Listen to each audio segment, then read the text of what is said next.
रामकृष्ण हरी विठ्ठल केशव. बऱ्याच जणांच्या कमेंट्स या आहेत, सर पितृदोष आम्हाला आहे किंवा आम्हाला पितृदोषाचा त्रास होतोय. तर साधा सोपा उपाय पितृदोष घालवण्यासाठी काय करावं? बऱ्याच जणांचे हे प्रॉब्लेम आहे. कुठे आम्ही पाहायला गेलो की म्हणते पहिल्यांदा पितृदोष आहे आणि अमकी पूजा करावी लागेल, तमकी पूजा करावी लागेल, तिथे 20,000 रुपये खर्च येईल, 25,000 रुपये खर्च येईल. मी जे हे पुढचे उपाय सांगतोय लक्षात ठेवा. काडी मात्र याला फरक म्हणजे खर्च न येता घरच्या घरी तुम्ही उपाय कसे करू शकता हे मी आजच्या व्हिडिओमध्ये सांगतोय. लक्ष द्या फक्त. पितृदोष अनेक कारणाने होतो. झालाय का नाही तेही आपल्या लक्षात येत नाही, परंतु जेव्हा मोठी हानी होते तेव्हा मात्र आपण पळापळी करायला सुरुवात करतो. तर लक्षात ठेवा, मी काही उपाय सांगतोय पुढे, चांगले 5-7 उपाय सांगतो. यापैकी कोणताही 3-4 उपाय जर तुम्ही केले तर तुमचा पितृदोष निघून जाईल. परंतु यामध्ये 21 दिवस कंटिन्युटी पाहिजे. 21 दिवसाच्या आतमध्ये काहीही प्रसंग आला तरी जे व्रत आपण धरलेलं आहे ते व्रत अगोदर 21 दिवस कोणते करायचे असतात ते मी सांगायला लागलो. तर पहिला उपाय आहे 21 दिवस करावा लागण्यासाठी नित्य नियमाने लक्षात ठेवा.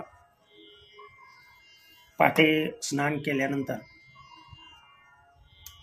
पिंपळाचा वृक्ष जिथेही असेल, घराच्या आजूबाजूला कुठेही असतो, त्या पिंपळाच्या वृक्षाला बुडामध्ये नेऊन त्याच्या पाणी घालणं आणि तेथीलच त्या पिंपळाच्या वृक्षाच्या सावलीतीलच भस्म म्हणून तिथली माती उचलायची. लक्षात ठेवा. आणि तो भस्म मातीच्या स्वरूपात उचललेला भस्म हातामध्ये घेऊन आपल्या कपाळाला लावायचा आणि घरी आणून सर्व घरामध्ये फुंकर मारायची. हा पहिला उपाय सांगितला. 21 दिवस कंटिन्युअस करायचा. दुसरा उपाय सांगतो 21 दिवस कंटिन्यू करायचा.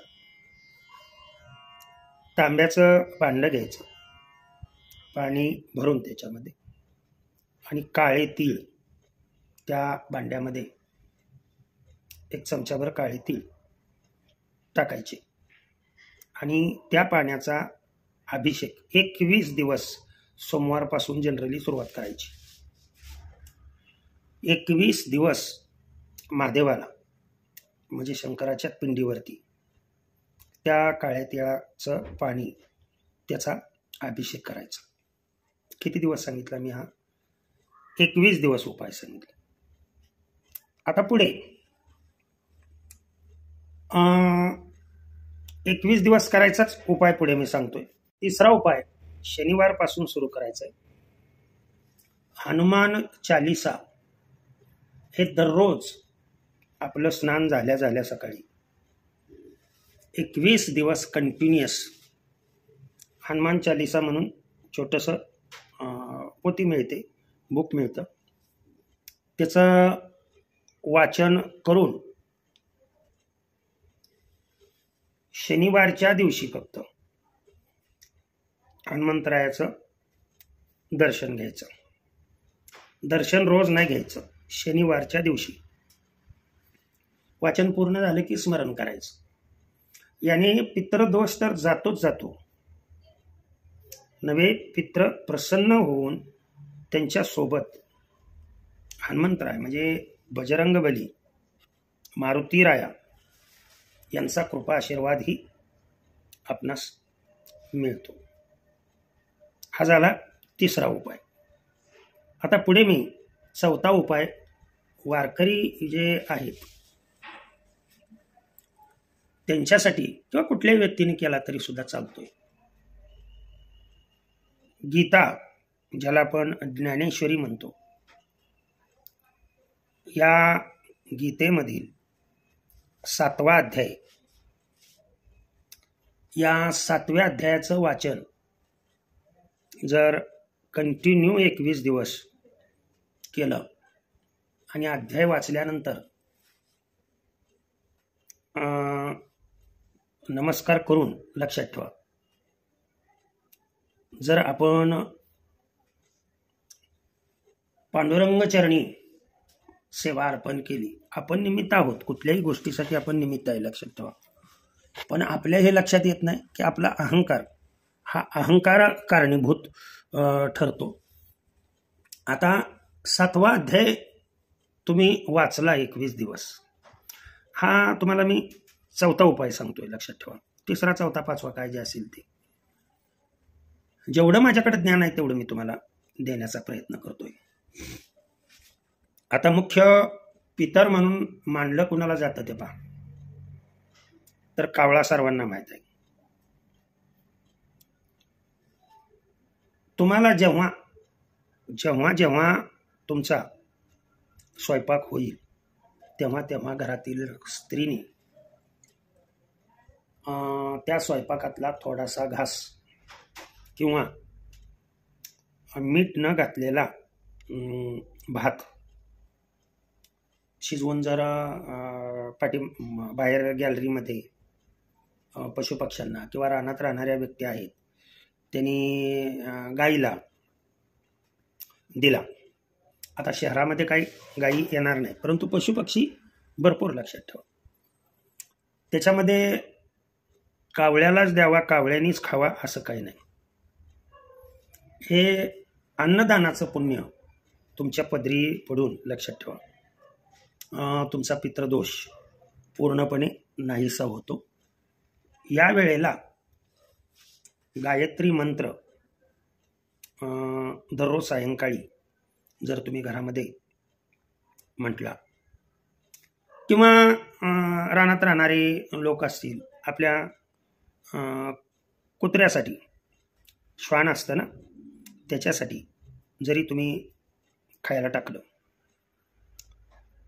प्राण्यांना फक्त अन्नदान करणे की ज्या प्राण्यांना वाचा नाही, लक्षात ठेवा. नकळत हा सुगंधच म्हणतोय. घास तिथल्या तिथेच राहणार आहे, कोणतरी येऊन दुसरं खाऊन जाणार आहे, परंतु पित्र हे त्यातील फक्त वासाचे धनी असतात. मी पुन्हा एकदा सांगतोय, हे सर्व जे दैवत आहेत किंवा देव आहेत हे फक्त त्यातील सत्व गुणाचे प्राशन करतात. पदार्थ तुम्हाला जिथल्या तिथं पडलेला दिसतो. जसं देहातून आत्मा निघून जातो पण देह तिथेच असतो. मग आता आत्मा निघून जाताना तुम्हाला कळला का तो? नाही. बरेच जण असं म्हणतात की सर हे कशासाठी तुम्ही अंधश्रद्धा पसरवताय? तर ही अंधश्रद्धा नाही, ही श्रद्धा आहे. ध्यानात आलं का? आपल्या संस्कृतीमध्ये मनुष्य जन्माला आल्यानंतर मनुष्य जन्माची कर्तव्य आपल्या काय आहेत की जी कर्तव्य आपण घरच्या घरी केली असता आपले हे दोष जाऊ शकतात. त्याच्यासाठी मी हे उपाय सांगतोय. आणखीनही पुढे उपाय करू शकता तुम्ही. मग ते उपाय तुमच्याकडून हे साधे सोपे उपाय मी सांगितले की जे उपाय तुम्हाला घरच्या घरी तुम्ही करू शकताय. किंवा हे करायचं नसेल तर आमोशा पौर्णिमा गोर गरीब लोकांना अन्नदानाच्या स्वरूपात अन्नदान करणे. पैसे देऊ नका. आता गोरगरीब कोण जवळजवळ राहिलेलं नाही. खरोखरच ज्याला गरज आहे, आलं का लक्षात? अन्नदान करावं, किंवा एखादी विधवा स्त्री आहे, विधवा स्त्रीला मदत करावी. सर्वात महत्त्वाचा उपाय मी शेवटी सांगतोय. हा उपाय जर केला, लक्षात ठेवा, ही पूर्व, पश्चिम, दक्षिण आणि उत्तर. एक म्हणजे घरातून गेलेल्या व्यक्तीचे फोटो जे आहेत ते असे कुठेतरी वरती किंवा आडबगलेला किंवा पेटीमध्ये घालून ठेवून, असं ठेवू नये, लक्षात ठेवा. ते फोटो घरामध्ये दक्षिण दिशेला लावावेत.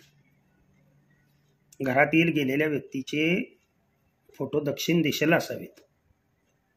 नसेल तुम्हाला फोटो लावायचे तर घराच्या दक्षिण दिशेला जाऊन पाणी घ्यायचं आणि त्या पाण्याचं दर्पण जरी नुसतं पितराच्या नावाने केलं,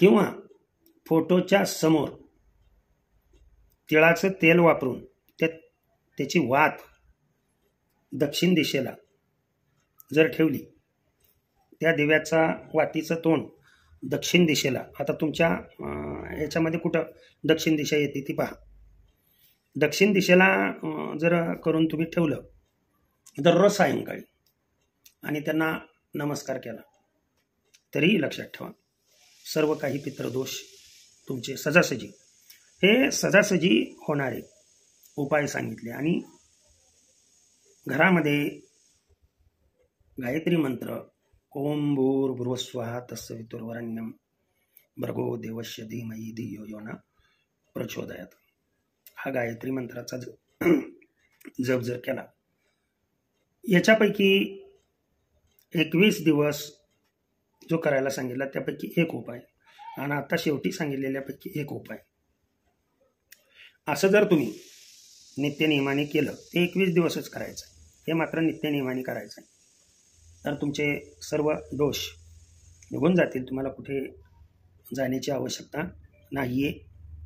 भगवंतानीच दिलेलं ज्ञान त्यांच्या चरणी अर्पण करतो आणि सेवेला पूर्णविराम देतो. पुंडलिक वरदार विठ्ठल श्री ज्ञानदेव तुकाराम. पंढरीनाथ भगवान की जय. अवधूत चिंतन श्री गुरुदेव दत्त. विठ्ठल विठ्ठल विठ्ठल विठ्ठल विठ्ठल.